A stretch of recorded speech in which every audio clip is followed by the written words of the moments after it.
어제 카카오톡으로 이런 메시지 받은 분 계실 겁니다.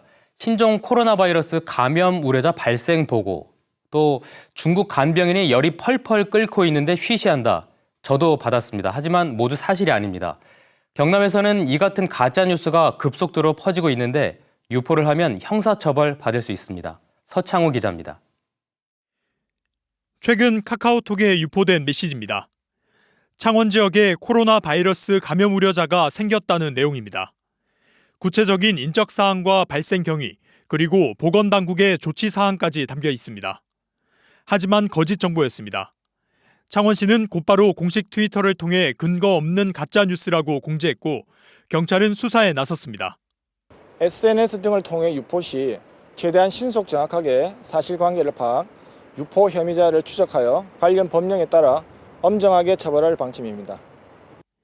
페이스북에 올라온 또 다른 글. 카카오톡 대화가 캡처된 사진과 함께 창원에 우한폐렴에 걸린 사람이 있다는 내용이 일파만파 퍼졌습니다. 이 내용은 사실일까? 문구 하나하나를 직접 확인해 봤더니 모두 사실이 아닌 거짓인 것으로 나타났습니다. 심지어 지목받은 대상자는 질병관리본부가 규정한 신고 대상조차 아니었습니다. 피해를 고스란히 떠안은 병원 측은 결국 경찰에 수사를 의뢰했습니다.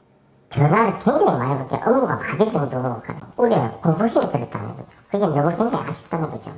그냥 확인도 안 되는 것 같고 그냥 카드라 지불해서 유포를 하니까.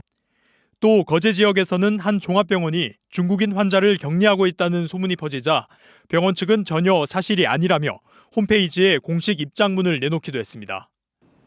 이처럼 확인되지 않은 사실을 작성해 퍼뜨리면 형사처벌을 받을 수 있습니다. 실형까지 선고된 예도 있습니다. 그리고 특히나 이번같이 재난 상황에서 가짜 뉴스를 유포하는 행위는 비난 가능성이 더 크기 때문에 충분히 형사처벌 대상이 된다고 봅니다. 코로나 바이러스와 관련한 거짓 정보가 무분별하게 퍼지고 있는 가운데 경찰은 수사를 강화하고 유포 행위에 엄정 대응할 방침이라고 밝혔습니다. MBC 뉴스 서창호입니다.